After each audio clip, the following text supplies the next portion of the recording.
PPAD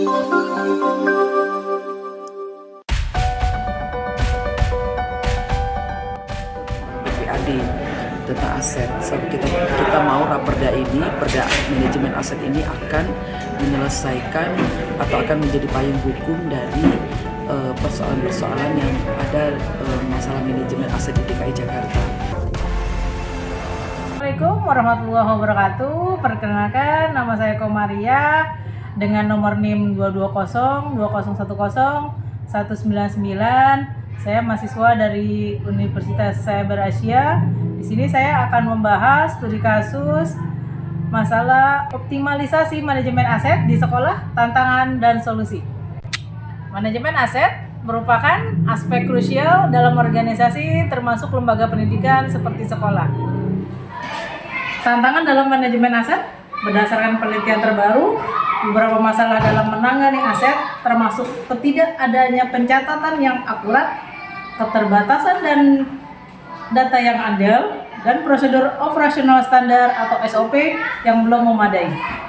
Pengalaman saya sebagai operator aset di sekolah memperkuat temuan ini. Dalam menjalankan tugas, seringkali saya menghadapi tantangan dalam mencatat dan memelihara data aset secara akurat.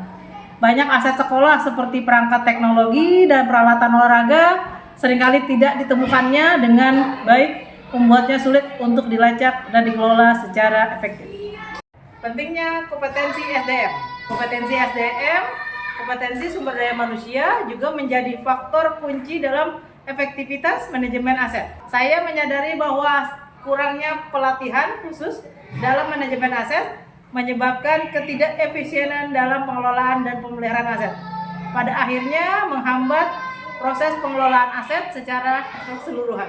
Solusi untuk optimalisasi aset.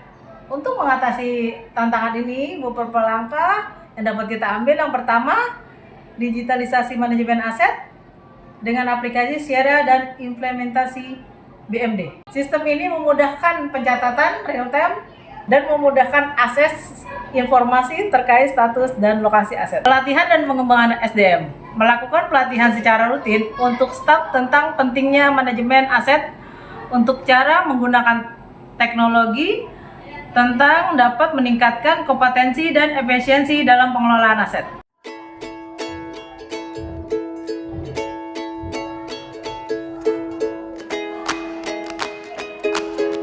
Implementasi SOP yang jelas. SOP ini harus mencakup proses untuk inventarisasi, pemeliharaan, dan pemanfaatan aset secara optimal. Pengalaman pribadi saya dalam manajemen aset di sekolah.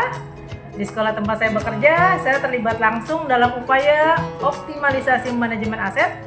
Salah satu inisiatif yang kami ambil adalah mengadopsi sistem manajemen aset berbasis digital.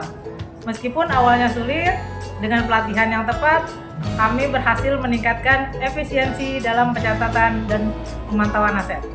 Selain itu, kami juga mengembangkan SOP yang mengatur proses inventarisasi dan pemeliharaan aset. Hal ini membantu saya mengurangi kebingungan dan memastikan bahwa semua staf mengikuti prosedur yang sama dalam mengelola aset sekolah. Sebagai penutup, dengan adanya inisiatif ini, diharapkan manajemen aset di sekolah dapat berjalan lebih efektif dan efisien, memberikan kontribusi yang lebih besar terhadap pencapaian tujuan pendidikan. Sekian dari saya, kurang lebihnya, wassalamualaikum warahmatullahi wabarakatuh.